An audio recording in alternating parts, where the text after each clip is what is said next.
Eddington is the newest film from Ari Aster, starring a star-studded cast of Joaquin Phoenix, Pedro Pascal, Emma Stone, just to name a few. And while it is a highly divisive and probably the most divisive film of the year once the year is over, it worked for me, folks. I enjoyed it quite a bit. Welcome back to my channel. If you love movies as much as I do, make sure you hit that subscribe button. We're going to have reviews for every single week for the rest of the year. Next week's a big week. Fantastic 4 weeks, so make sure you don't miss that. Hit that subscribe button right now. I gave Eddington an 87 out of 100. I enjoyed it quite a bit. I am an Ari Aster fan. Although I'm not a big horror fan, I can respect what he brings to the craft of filmmaking. He is unapologetically himself. He's going to make the movies that he wants to make in his own image, and he will not give anyone any creative control that he would not have himself. And I really respect that and really like that, because not only does he make the films in the image that he wants, but the image is usually really well crafted, really well shot, really well executed. So Eddington, being a non-horror movie, a Western set in the backdrop of the 2020 COVID pandemic, that was a very interesting premise and one that I was cautious about. And I listened to Karsten Runquist's review earlier today at the time of recording this, and he said it perfectly. Is it too soon for a COVID movie? An actual deconstruction of what happened during COVID? Is it too soon? And a lot of people might say yes, but Eddington in its own right works. And the reason why is because it's not tackling the COVID pandemic. It's more, again, I'll give Carson some credit for this as well. It's more a wide landscape image of America, not just then, but where we are now as a country and as a society. And I thought that it was executed fantastically. So like I said, I gave it an 87 out of 100. We'll go step by step in this, and I'll give you my thoughts. Well, I'm just going to start with the performances. I think the performances here are fantastic from top to bottom. Don't really have any complaints. I think that Joaquin Phoenix is phenomenal as our main character of Joe Cross. I think he brings such a great element to this movie. I would have loved to see him interact more with Pedro Pascal, who's also great in this. They don't get a lot of screen time together. It really is both of them kind of going off and doing their own things. But those two are the stars of the show here, and I really, really liked what they brought. But it is Joaquin Phoenix's movie at the end of the day, and he carries it from start to finish. And I thought that the performances in general are really good. I'll also just quickly go through a few other things. I think the technical is stunning. This film's shot beautifully. I think it's really well done. The technical is, probably a little vanilla.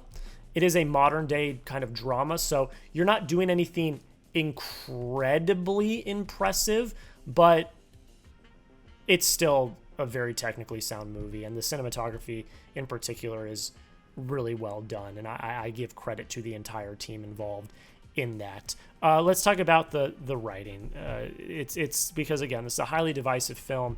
It goes into a lot of very controversial themes. It's very political and tackles a lot of political, fiery topics, especially from 2020 on to present day. This film is jaw-droppingly crazy. I have not had a moment in a theater where my jaws actually hit the floor since, I'd say, probably Avengers Infinity War. This film has a moment where my jaw legitimately hit the floor.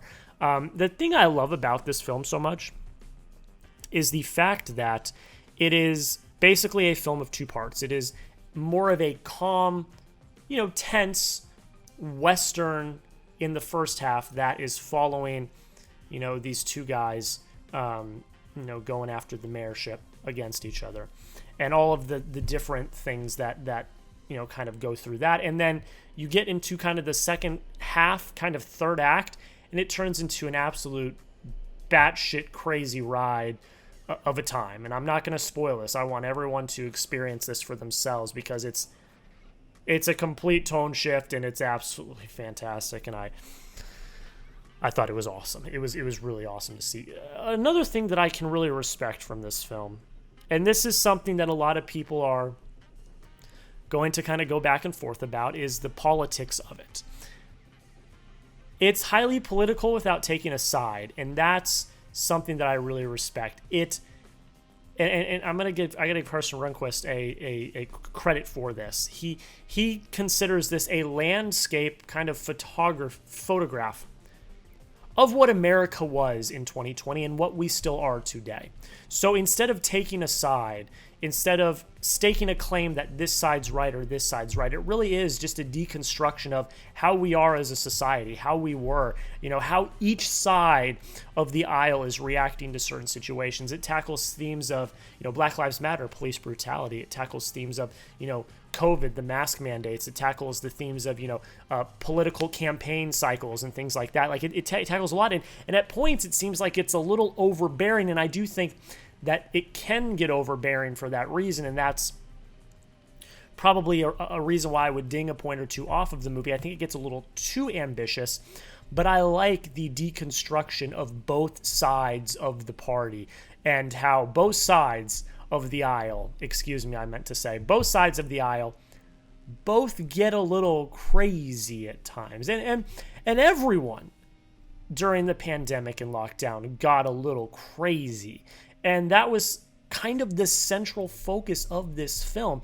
2020 really, took everyone to the brink, and everyone got a little crazy, and everyone will never fully be the same that they were before the pandemic in 2020.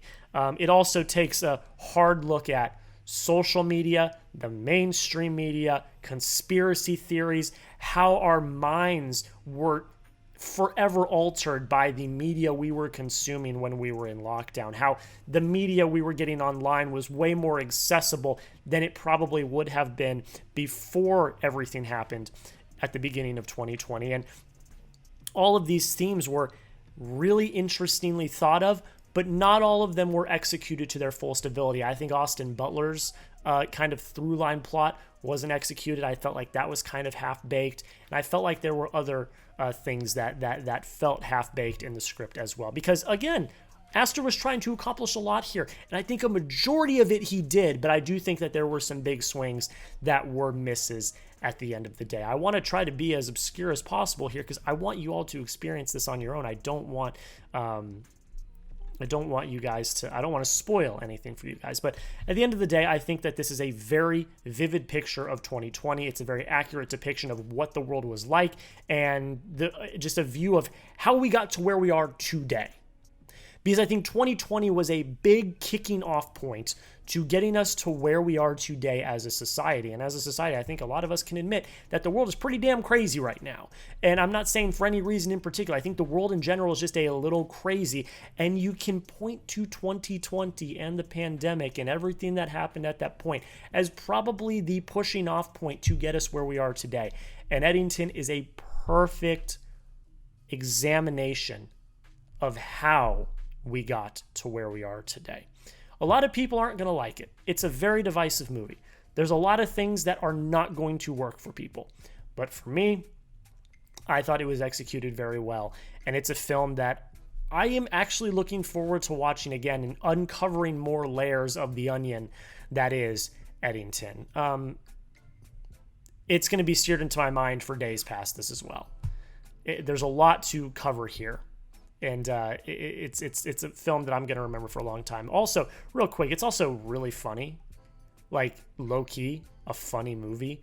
And that was another thing that I respected about it. It didn't take itself too seriously. Like, it tackles a lot of really serious themes, and it examines those themes seriously. But it also has its moments of just pure comedy. And I liked that. It had a really great tonal balance throughout. Ari Aster is a mastermind of script writing, directing, all of the above. And Eddington is another example of him being one of the more engaging, I think, probably artists in the industry today. I really liked this. Again, it's going to be highly divisive for a lot of people. A lot of people are really going to hate it. A lot of people are going to love it more than I did. I've already seen a few people use the M word, masterpiece. I wouldn't go that far. I do think there are some issues with the writing. I do think he bites off a little more than he can chew at some points. But in general, I think this was a brilliant examination of 2020. Didn't feel like it was too soon. I think it was the perfect movie that a lot of people should probably watch in today's current climate. I really enjoyed it. That's where I'm going to end it. You let me know down below in the comments, what did you think of Eddington? Did you like it? Did you hate it? Let me know your thoughts. Be civil in the comments. I don't want anyone fighting with anyone. Again, this is a big political film. There's a lot of politics involved.